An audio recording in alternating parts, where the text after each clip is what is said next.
ସମସ୍ତଙ୍କ କହ ହେଲା। ଦେଖ ମୋ ସ୍ତ୍ରୀ ଆଜି ମୋ ତେଲ ଗୋଡ଼ ଲଗାଉଛି। ଆପଣ କ'ଣ କିଛି କୁହନ୍ତୁ?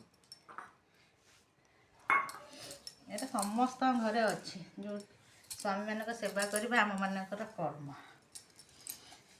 ସିଏ ଆମ ପାଇଁ ଭଗବାନ। ସବୁଦିନ ମୋଡ଼ି ଦିଏ କିନ୍ତୁ ତେଲ ଲଗାଏନି। ଆଜି ମୋ ସ୍ୱାମୀଙ୍କ ଦେହ ଭଲ ନାହିଁ ବୋଲି ଟିକେ ଉଷୁମ ତେଲ କରିକି କଳା ଜିରା, ଏଇଟା ସବୁଠୁ ଦେଶୀ ଚିକିତ୍ସା।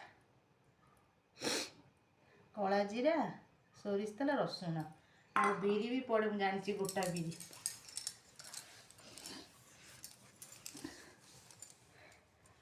ମୁଁ ସବୁଦିନ କିନ୍ତୁ ମୋଡ଼ି ଦିଏ କିନ୍ତୁ ତେଲ ଲଗାଏନି। ୟାଙ୍କ ଥଣ୍ଡା ଜୋର ହେଇଯାଇଛି ବୋଲି ତେଲ ଲଗେଇ ଦେଉଛି ଫୁଟେଇକି, ଦେଶୀ ଚିକିତ୍ସା।